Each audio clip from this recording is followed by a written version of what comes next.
Hi friends, welcome back to Kongu Adukkalai. Kongu Adukkalai குடும்பத்தின் சார்பாக உங்கள் எல்லாத்துக்குமே தமிழ் புத்தாண்டு நல்வாழ்த்துக்கள். எல்லாரும் வீட்டில் இருங்க, ஜாக்கிரதையாக இருங்க. அப்புறம் இன்னைக்கு நம்ம பார்க்க போகிற ரெசிபி என்னன்னா பாசிப்பருப்பு பாயாசம் ரெசிபி. ஸோ பாசிப்பருப்பு பாயாசம்னாலே எனக்கு எங்கள் ஆத்தா தான் ரொம்ப ஞாபகம் வருவாங்க. ஏன்னா அது ஒரு மலரும் நினைவாக எனக்கு அமைஞ்சிருச்சு. ஸோ அதுவும் அந்த பருப்பு வடை காம்பினேஷன் அடிச்சுக்கவே முடியாதுங்க. ஸோ இந்த ரெசிபியில் உங்கள் குழந்தைகளுக்கும் நீங்கள் மலரும் நினைவாக்க நினைக்கிறீங்களா? வாங்க நம்ம ரெசிபிக்குள்ளே போகலாம்.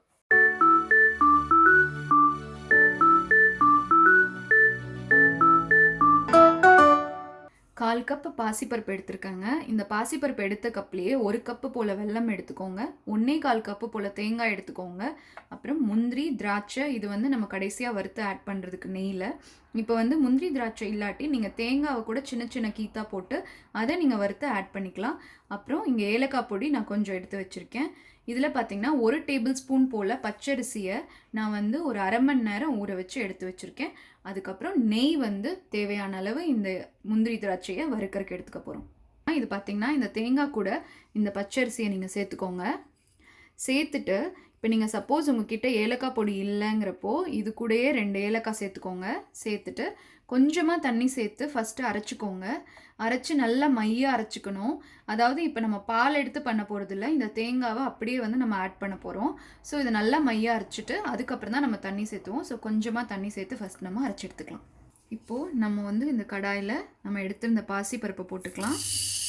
போட்டுட்டு இதை கொஞ்சம் நல்லா வறுத்து எடுத்துட்டு அப்புறம் நம்ம கழுவிட்டு இதை ஆட் பண்ணிக்கலாம். இது நல்லா கொஞ்சம் ஷைனிங்காக ஆயிடுச்சு பாருங்கள்.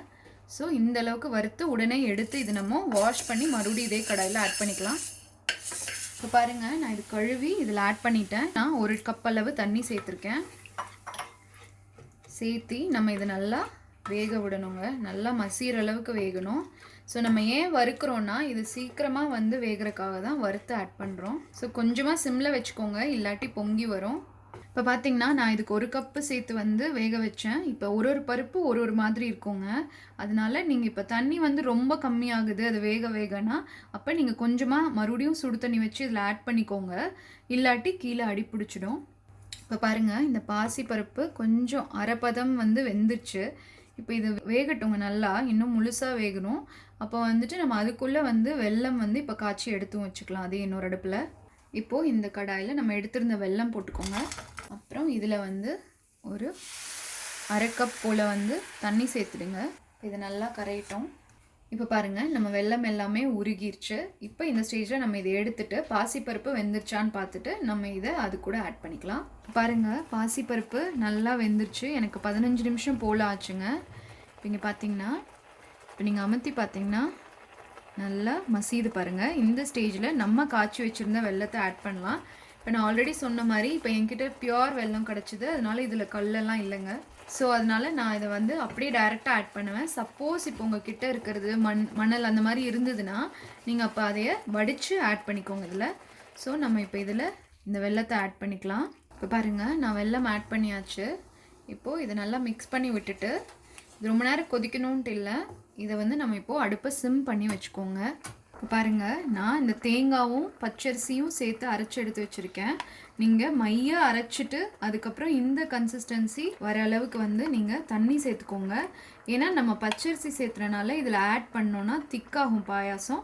அதனால் இந்த அளவுக்கு தண்ணி இருந்தாலும் பிரச்சனை இல்லை. ஸோ இந்த அளவுக்கு சேர்த்துட்டு நல்லா இப்போ கலக்கி விட்டுட்டு நம்ம இந்த வெல்லம் பாசிப்பருப்பு மிக்சரில் கொஞ்சம் கொஞ்சமாக நம்ம இதை ஆட் பண்ண போகிறோம். பாருங்கள், இதில் நான் இப்போ இதை கொஞ்சம் கொஞ்சமாக ஆட் பண்ணுறேன். இன்னொன்று ஃபஸ்ட்டே சொல்லிடுறேன், ஆட் பண்ணிவிட்டு நீங்கள் கைவிடாமல் இப்படி கலக்கிட்டே இருக்கணும், இல்லாட்டி இது புருடாக கட்டுங்க. ஸோ மெதுவாக ஆட் பண்ணிக்கோங்க. கொஞ்சம் கொஞ்சமாக ஆட் பண்ணி கலக்கிடுங்க. அடுப்பு சிம்மில் வச்சுடுங்க. இப்போ பாருங்கள், நான் இதை நல்லா கலக்கி விட்டாச்சு. கலக்கி விட்டதுக்கப்புறமா நீங்கள் இது சிம் பண்ணி வச்சுட்டு கொஞ்சமாக கொதி வர விட்டுருங்க. இந்த பாயசம் பார்த்தீங்கன்னா கொஞ்சம் நீங்கள் எடுத்ததுக்கப்புறம் போக போக இருக்கும். அதனால இந்த அளவுக்கு தண்ணி கன்சிஸ்டன்சி இருந்தாலும் ஒன்றும் ஆகாது, சுண்டிடும். இப்போ பாருங்கள், நம்ம பாயசம் எவ்வளோ நல்லா கெட்டியாகி வந்துச்சு பாருங்கள். நம்ம ஊற்றுறப்போ எவ்வளோ தண்ணியாக இருந்தது அப்போவே. இப்போ பார்த்தீங்கன்னா ஒரு 15 நிமிஷத்தில் நீங்கள் சிம்மில் வச்சுக்கணும். ஹை ஃப்ளேமில் இதை வச்சு பண்ணக்கூடாது. சிம்மில் வச்சிங்கன்னா நல்லா இந்த மாதிரி கெட்டியாக வந்துடும். இப்போது நம்ம கொஞ்சம் நெய் ஊற்றி முந்திரி திராட்சை வறுத்து எடுத்துகிட்டு இதை ஆட் பண்ணிக்கலாம். இப்போது ஒரு பேனில் கொஞ்சமாக நெய் எடுத்துக்கோங்க. இப்போ பாருங்கள் நெய் காஞ்சிருச்சு. ஃபஸ்ட்டு நம்ம எடுத்துக்கிட்ட திராட்சை இதில் போட்டுருங்க.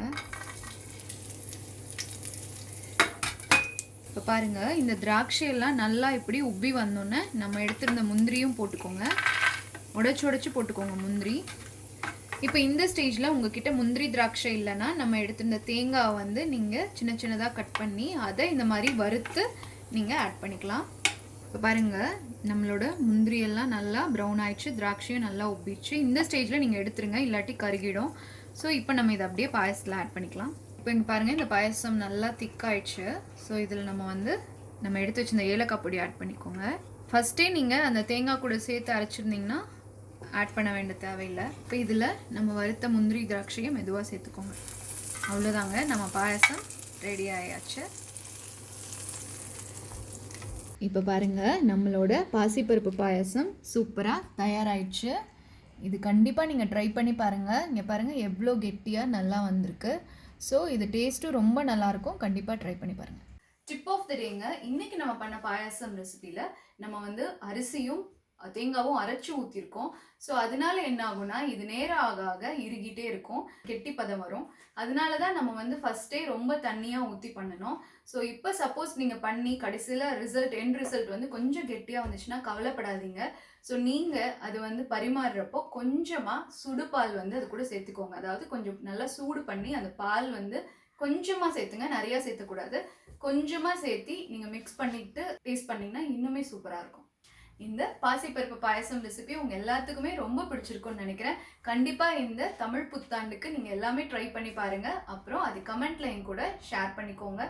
இந்த வீடியோ உங்களுக்கு பிடிச்சிருந்துன்னா எங்கள் சேனலை லைக் பண்ணுங்கள், ஷேர் பண்ணுங்கள். இங்கே வர ஒயிட் ஐகான் ப்ரெஸ் பண்ணி எங்கள் சேனலை சப்ஸ்கிரைப் பண்ணுங்கள். ஃபேஸ்புக் அண்ட் இன்ஸ்டாகிராமில் எங்கள் சேனலை ஃபாலோ பண்ணுங்கள். நன்றி.